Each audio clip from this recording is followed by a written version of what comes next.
Recently, Ricardo Sunnos uploaded this to his Instagram stories, and the moment he did that, everyone was wondering who is this director of this broker that he's talking about right here. In this upload, he says, imagine a broker director asking you to borrow him $9 million.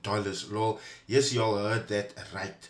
When y'all see the videos and hear the voice notes, etc., of the shit that's going down in the industry, y'all not going to believe what's happening behind the curtain. The way certain brokers are doing business is a shame. And right below that, you see the actual message of this broker director asking Ricardo Sunnos for a $9 million loan. Yo, the forex industry going to get a big surprise for this. I hope the FCA is ready for what they are about to see.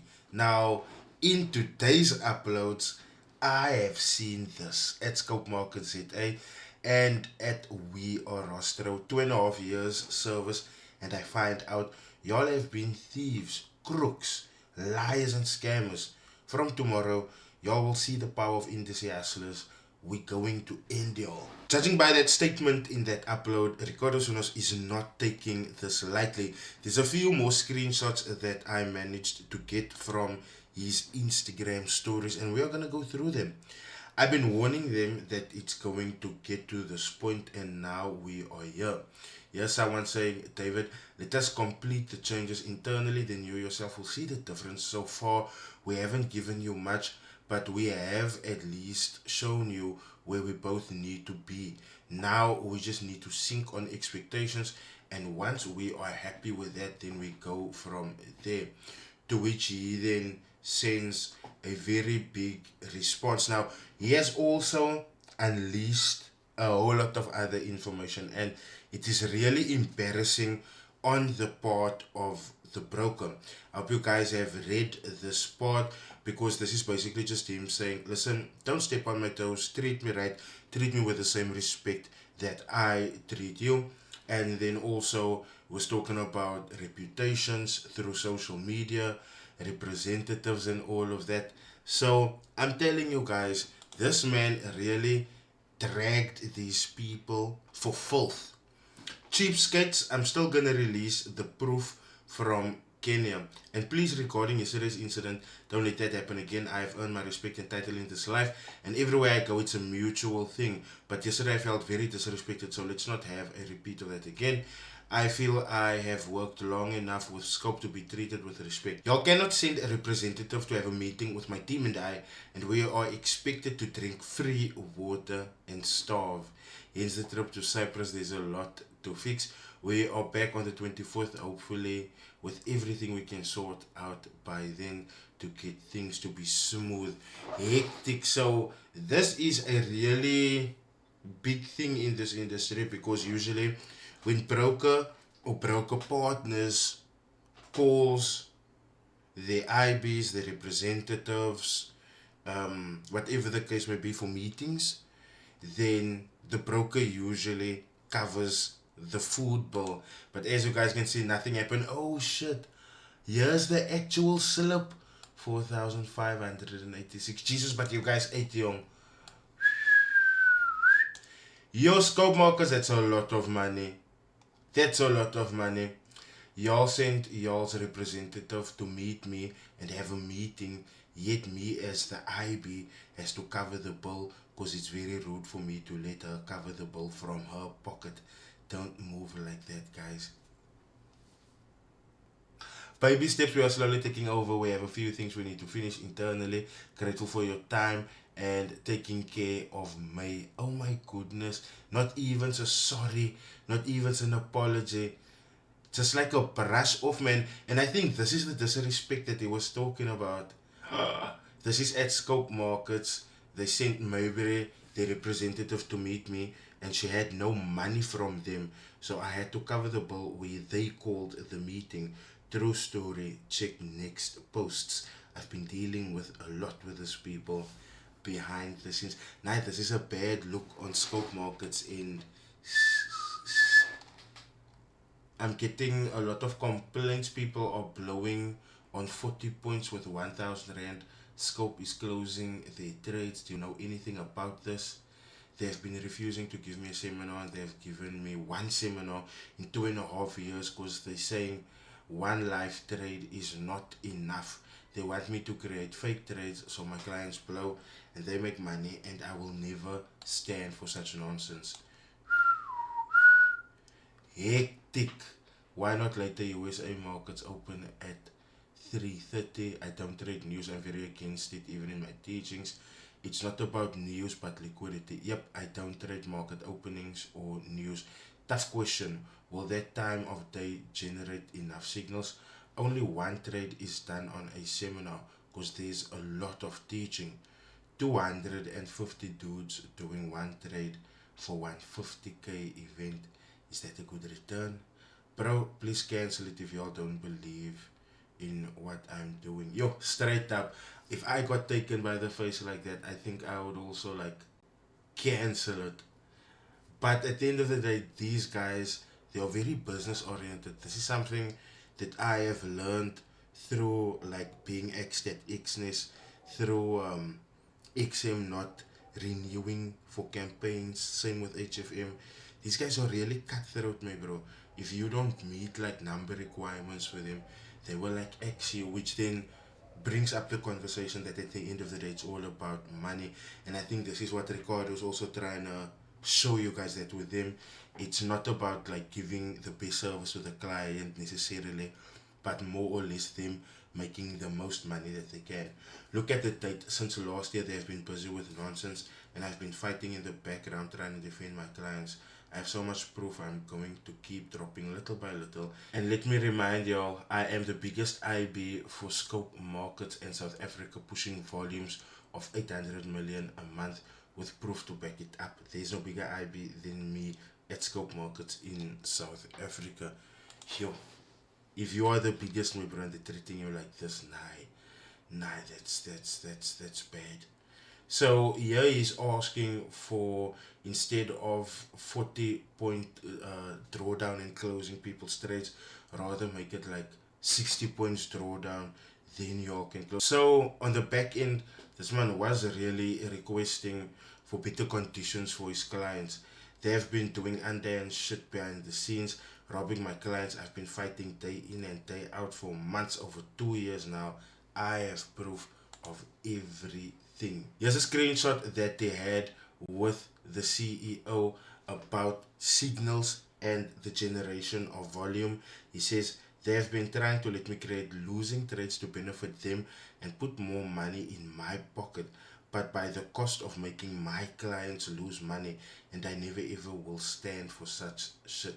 Yeah, you guys can see everything. You told me one signal doesn't seem like it's enough for a 150k budget. 250 clients, one signal. How much volume will that create? Yo, it seems like these people at Scope Markets pushing Ricardo to make his clients take trades that's not necessarily safe, just as long as they trade so that volume can be generated. That sounds really sus. One thing that I really appreciated out of the screenshots is that this guy, Robert, Scope Market CEO, was in a group with Ricardo and everyone else, and he basically saw that in the group publicly he was being dragged for filth. And what did he do? He deleted his messages and he ran. Now that, I don't know if he ran because he got scared, because I mean Ricardo is a bit of an intimidating figure, or did he run because he just didn't want to take accountability for what's happening here right now. Keep in mind, Ricardo was speaking about the fact that there's voice notes, and I have access to at least one. And if things are as bad as that voice note, my bro, nah. This man ran for a reason. That's all I must say. This man ran for a reason. Yeah, he put a further screenshot up of his clients that actually went after Robert. Here you can see he deactivated his Instagram. And I'm telling you, this will be or spark a change in the way IBs are being treated.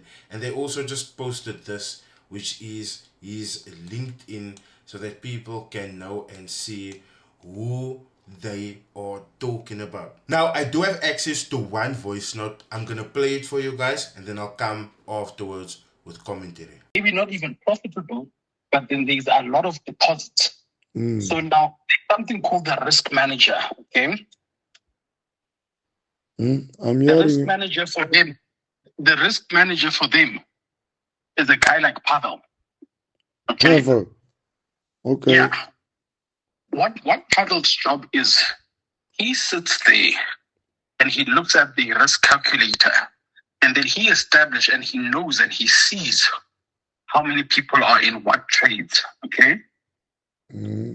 What they then do, they calculate and they see, okay, fuck, how far can we stretch the spread in order to either hit the stop losses or blow the accounts? Are they doing shit like that, dollar?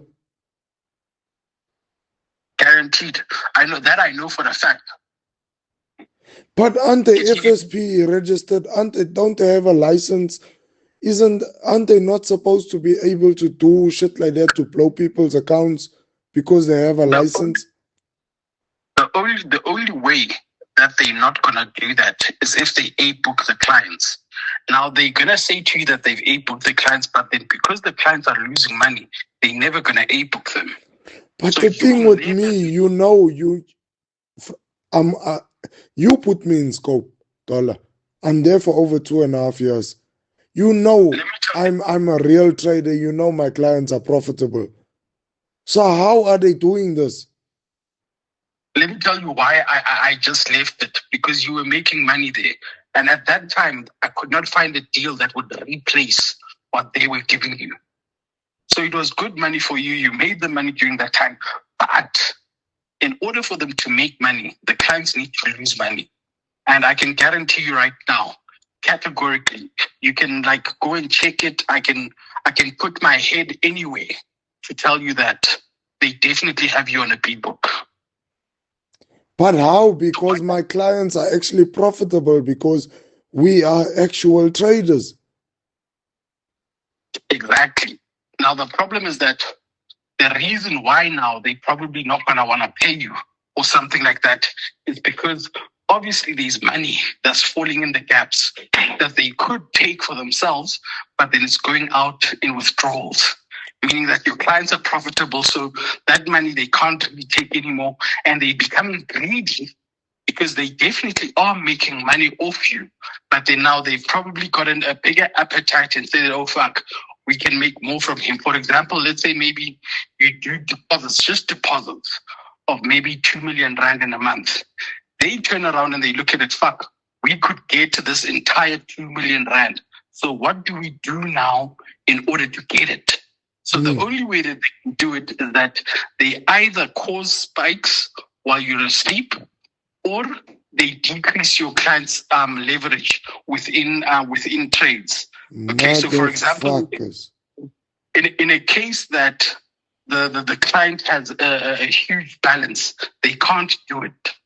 Okay, because now if they increase the spreads, exactly, it's going to hold the ground, and if they stretch it too much, then obviously. So what they do is that they target the smaller accounts.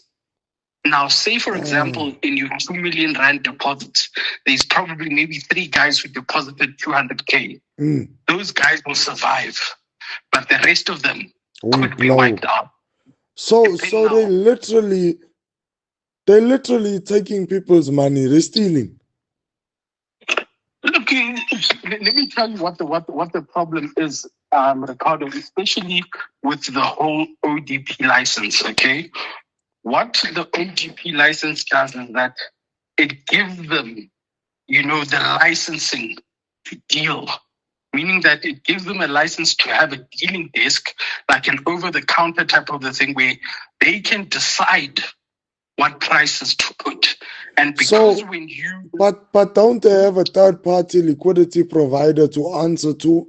Are you saying that they go behind the liquidity provider to do... The liquidity... Remember, the liquidity provider is Rostro. Yes.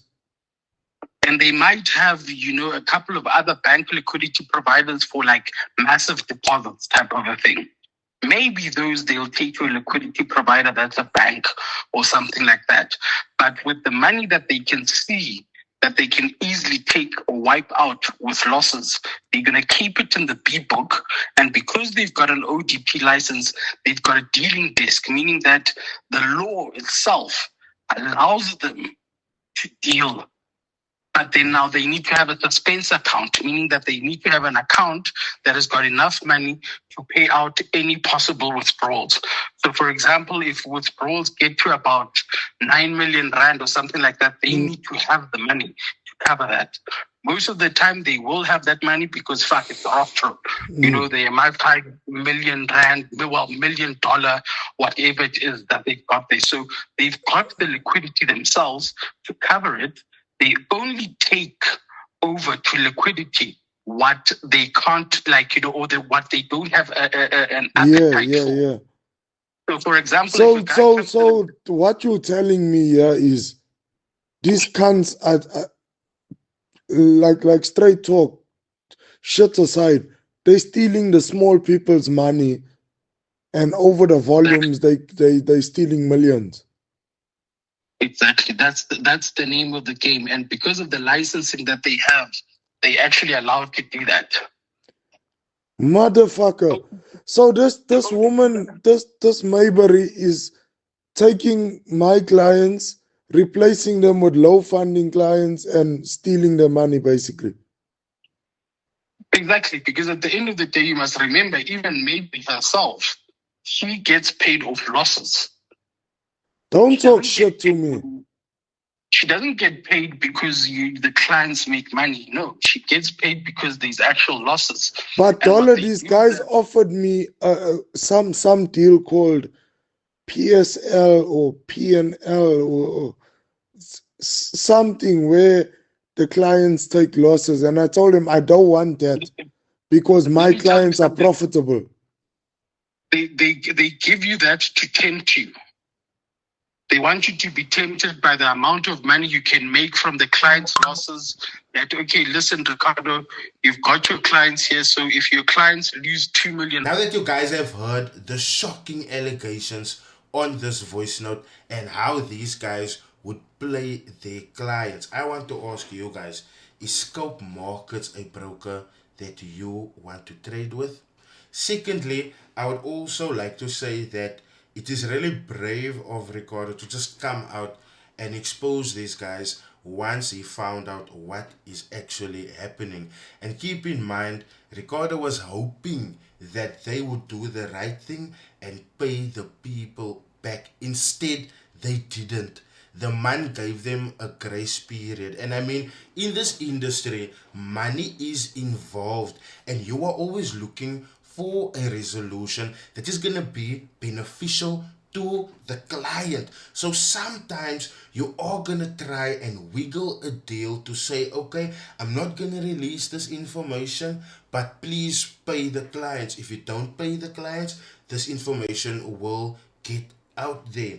And this guy really thought Ricardo was playing. But look at where we are right now. Did you guys hear what was spoken about in that voice note? As we've seen in one of the screenshots, Ricardo saying he's going to be releasing info bit by bit. So as the information comes forth, I will most definitely come and make updates to let you guys know about where we are currently at. Thank you so much for joining. I will see you guys in my next video. Cheers.